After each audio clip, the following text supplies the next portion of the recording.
So every year, somewhere between 400,000 and 500,000 students across the nation and around the world start an NHD project. Are any of you NHD alums? Ever worked with the program or judged? Oh, we're going to change that today. Oh, well, I'm a judge. You've I've judged, been a judge, okay. So the students start a project. They advance to a school or a regional contest. If they do well, they can advance to our affiliate contest. We have 58 affiliates, so all of the US states, most of the territories, and several overseas affiliates. In addition, and if they do really, really well, they'll come here in June to the University of Maryland in College Park.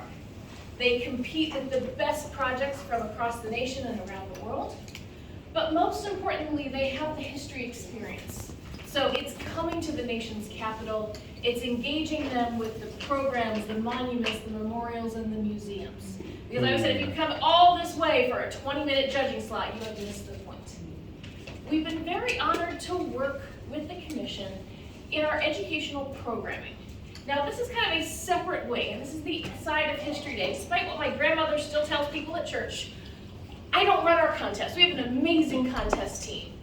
I coordinate with our programming staff.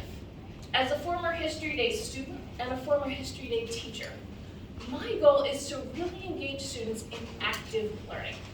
So I wanted to give you a little bit of background on how we approach educational projects. I'd like to share some of our current materials and tell you about the resource that is in progress. So I'm just going to pass these around. I brought examples of 3 different resources that we have out right now. The first is our History Day theme book. This year our theme is Frontiers in History. Next year we're working on Turning Points in History. Students think the theme is all about topics. That's the biggest lie. They're all about helping students to think analytically. We don't want them to just say, this person was born, they did this, they died, here's their grave. We want them to say that this person crossed a frontier when she blank. This person is important because this law was a turning point because. We're going just past factual learning into analytical thinking. Wow. So this is our current theme book for the year. In addition, I brought 2 examples of teacher source books. The first is the work that we did with the U.S. World War I Centennial Commission in 2018 and 2019. The second is with our partnership with the National Endowment for the Humanities. It's called Building a More Perfect Union. And the goal is to think about how individuals and groups have made America more perfect over time.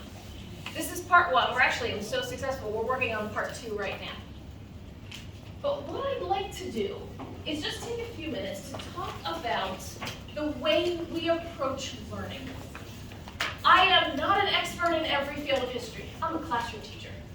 My specialty and my talent is to help students think analytically, to research, to write, but then to help teachers understand how to make connections.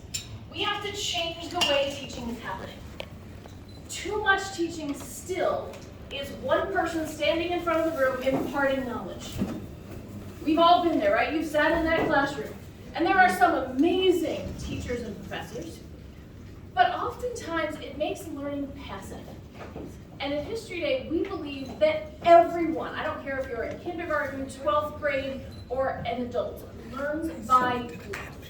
So what I'd love to do is tell you a little bit about how we approach resources. The first thing we do is we try to engage students with the most interesting